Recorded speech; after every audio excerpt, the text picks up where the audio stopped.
Good afternoon, Walker Valley parents and students. This is Mr. Acciona with a few updates and reminders as we stand today, April the 30th, 2020. And good evening, parents and students. Just wanted to say thank you again for tuning in and paying attention through some of the items we have here. I'll try to go as quickly as I can because I know your time is valuable here. Some information concerning graduation. Last Thursday evening during the school board meeting, it was announced that we are backing up to the June graduation date. For those of you who are not familiar with that, it will be on June 18th, and we're going to begin graduation that evening at 8 o'clock p.m. There'll be more information to come out about this and also the other items that we have the week of graduation in the weeks to come. And I'll probably target that only for seniors, as I've done with other videos in the past couple of weeks. But I wanted to let everyone know that so we get as much information out there as we possibly can. So again, the May 14th graduation date has been canceled, and June 18th is our new graduation date for the class of 2020. I want to talk a little bit about grading, and we've had a lot of questions from parents and students about grading and how that'll be handled this semester. So just basically to give you an outline of things, every school year is kind of divided into 2 semesters. Each semester has 2 quarters each for a total of 4 quarters. And those are typically divided into 9-week periods that are then divided by the breaks we have. So from August to October, when we hit fall break, would be the first quarter. The second quarter would be from October to December when we leave for Christmas break. The third quarter begins from January to spring break, which is what we've completed for this semester. And then finally, the fourth quarter goes from spring break until summer break. That's the one we have not been able to re-meet to be able to be in on. So we've basically completed the first 3 quarters of the 2019-2020 school year. Quarter 4 is what, again, students are missing during this time. So the way that grading will kind of run, and just to kind of give you an idea of the grades that students had worked on in quarter 3, that's a time from January until March 2020, will be their final grades for this class. Now, I've had a lot of questions about, will they have to repeat the class or anything like that? The Tennessee State School Board met 2 weeks ago, and their decisions concerning grading and matriculation or moving on to the next grade and elementary grades and everything. Those decisions were that ending on March 16th, grades that were submitted for students will be their final grades in whatever class they were in. And so they will not be required to repeat the grades or the classes that they were in.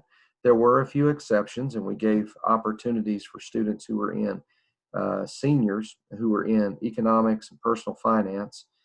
We also had a couple of juniors and sophomores that took advantage of this. If they were in a quarter 4 class, and that's a class that only meets from March until May, they were given the opportunity to complete the coursework for that and receive that grade.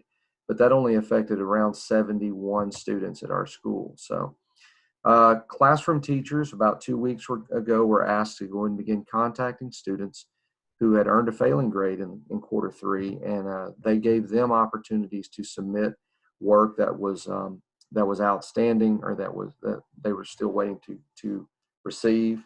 And so they worked with students who had failing grades in quarter 3.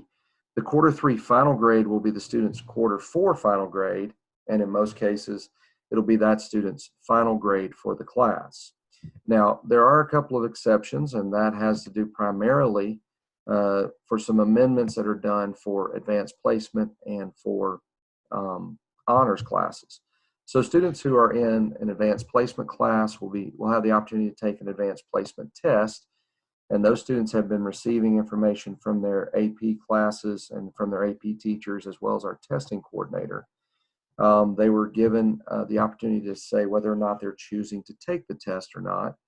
And if they choose to take the test, then they have 5 additional advanced placement points on the final grade. And that's added only to advanced placement classes for their final grade. Honors classes have the opportunity to receive 3 bonus points added to to the final grade.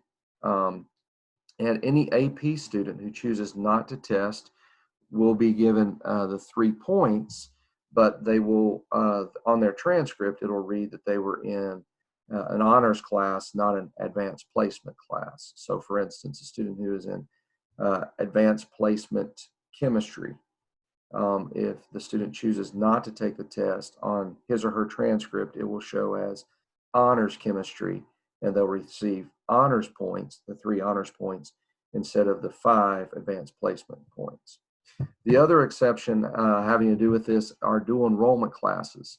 Dual enrollment students do receive a 3-point increase on their final grade for dual enrollment classes. So those are the only amendments to a student's final grade that will be observed. Now, let me kind of talk a little bit about any other amendments, because I've had other parents, or have had individuals ask about any other amendments. Students will not be given the opportunity for extra credit to increase a grade in the third quarter grades, which would also be the final grade.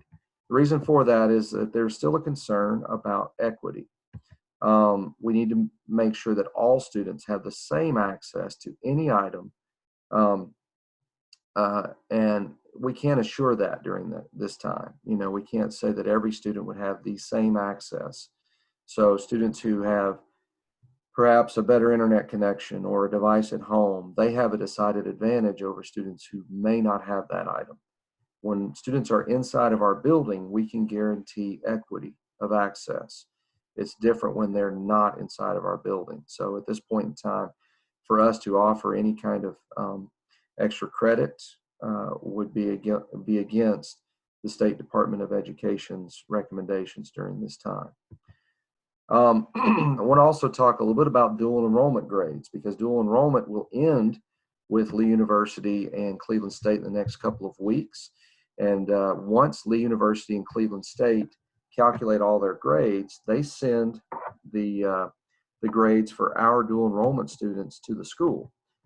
These grades are unknown to us until the time they're sent. So they're kind of standalone grades. These grades are not affected by school closure because both institutions continue to operate during this time. That's why in my first contact, my first video with parents, the number one thing I said was that dual enrollment students do not, abandon your grade or abandon your class, because those classes will continue to go to your dual enrollment classes virtually. Continue to engage that curriculum, because really and truthfully, we have no grades for a dual enrollment student for quarter 3. So it's almost like if the student, all the grades that we get for dual enrollment count for both quarter 3 and quarter 4. So it's very important that students complete those. If we have a student who receives a failing grade for a dual enrollment class, a couple of things will happen.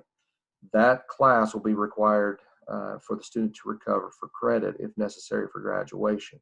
So if we have a student taking an English class or a math class or a science or social studies class for dual enrollment credit at Lee University or Cleveland State, and that student does not pass any one of those courses, they'll have to recover that credit for graduation.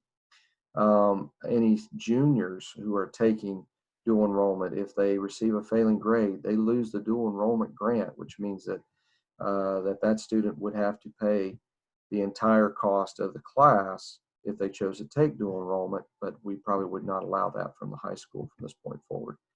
And the failure would be both reported on a college transcript and on the high school report card. So this is just a cautionary tale for anyone looking to take dual enrollment classes in the future. So current 10th graders or 9th graders, this semester is really, really important, primarily for seniors who are taking dual enrollment classes. So I hope you've taken my advice and continued with your dual enrollment classes, and also for juniors, even though juniors have time to do credit recovery. Any seniors who have failed a credit recovery or failed a dual enrollment class, we will need to immediately enroll them in a credit accrual class. That means they'll have to go back and actually take all of the elements of the math, English, science, social studies class in which they were enrolled at Cleveland State or at Lee University in order to get the credit needed to graduate.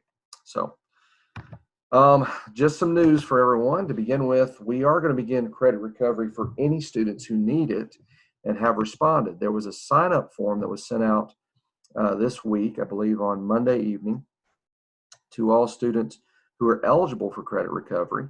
And we got teachers standing by who are ready to receive students and help guide them through this process. We've also tried to assess if students have good internet accessibility and devices. We're willing to loan devices. If a student has neither of those, then we will address making sure those students have opportunity to do credit recovery when we return to school. But this is a good time for some students to do some catch up. This will help these students kind of stay on track for graduation. And in the fall, this will provide us with some time during the day to remediate for students for the time and items that we've missed while being out. I want to let everyone know that 10th grade class selection is currently occurring for all 9th graders. Our current 9th graders were given an email last Wednesday, and that went to the 9th graders school email account. So 9th graders, if you've not checked your email account, please do so. And see that email from Miss Blackaby. And she had a video explaining the entire academy selection process and then how to then engage the class selection form that was attached there as well. So make sure you take care of that. This helps our guidance counselors go ahead and start creating 10th grade schedules for next year. I wanted to also let you know that if you have friends or maybe siblings or children that are registering or rising 9th graders, we are currently registering and scheduling those students. That began this past Monday. Registration forms may be found at Bradley County Schools website, and that's on the screen there for you. This is what the website will look like when you go there, and you would want to click this particular banner right here. It says registration for 2020-21 school year, or 2020-21. When the individual goes there, first off, 8th graders at Ocoee Middle School do not have to register to come to Walker Valley High School. They're immediately matriculated or enrolled with us. But when the person, if you go there and you click on that registration site, it'll take you to this page. Now, if there are any 8th graders at Lake Forest who wish to attend Walker Valley High School, they'll have to fill out the transfer form, because Lake Forest registrations go immediately to Bradley Central High School. If there are students who live outside of the Bradley County school system, they will have to register at this link. It says new students to Bradley County schools. They'll register there. Once they submit that online registration, the information goes to our central office, and then the information is sent on to the administration here at Walker Valley. And we go ahead and accept those students, and then start the class selection process. A couple of reminders for seniors. Seniors, you've had 3 update videos sent out to you outside of everyone else, but I just wanted to remind everyone again that we have cap and gown, and graduation item pickup next Friday night. That is May the 8th from 6 o'clock to 8 o'clock p.m. Please refer to the senior update video, and that is on the school website. I'll show you where it's at. It's right there. So if you go under the parents section here on the website, you'll see that the Zoom meetings are on there. I need to upload a couple of other items. I'll upload this video there as well, just for future reference. But seniors, you can find that information right there. That was a video that was sent out, I believe, last Thursday evening. So be sure and check that out, please. All right, a couple other senior reminders. Any news? There's a new link that we've set up for senior baby pictures and throwback pictures. That will be included in the senior video that's being produced by the school. Shout out to Lauren Harwood, who is working extremely hard on this year's senior video. We had some instances where parents could not upload information to the site that we had provided before. This new link that was sent out this evening at 5 o'clock is accessible from any Google account, whereas the last link could only be accessed through the student's Google Gmail account from the school.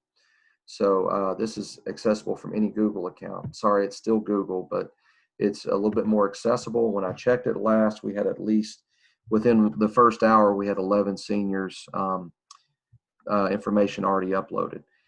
Seniors, if you've already uploaded your information to the previous link, you do not need to upload to this one as well. The files that we had previously were fine. We just were trying to give more access to parents so that they could upload items from any Google account. Also, the link for the MyMix 1041 Senior Tribute video was sent out tonight again as a reminder. That was sent out about a week and a half ago. When last I looked, we had about 35 seniors that were featured in there. We'd like to have greater participation. It's about a 10 to 15 second video of our seniors that we're going to put together and submit for this to be featured the week of May 18th. There is a deadline. We're going to extend that. Those videos need to be in by 12 o'clock noon this coming Monday, May the 4th. So seniors, please take advantage of that and do that. We want to feature as many of you as we possibly can. There was a sign-up form that was sent out for the ChickfilA Grad Day. That was sent out in a text message last Friday evening, or this past Friday evening. To go back and look at that. Seniors, you'll need to respond in order to take part in this. And basically, it's a free lunch provided by our local Chick-fil-A for any senior who registers. Now, this is not affiliated with the school system. Chick-fil-A just wants to do something nice for seniors. And I think it's a really nice way to honor our seniors as well. This will take place at First Baptist Church on Stewart Road on May the 12th. It'll just be a simple drive-through. When seniors get there, if they've registered, they'll have to show their school ID. They don't get out of their car. They just pull up at a given location. There'll be more signage and everything to identify where to go. They get their lunch and then they drive out. So just a nice way of our local Chick-fil-A to say, congratulations on your accomplishments and recognize our seniors. Students, please continue to remember that whether you're at home or whether you're here at school, we're all still one Valley.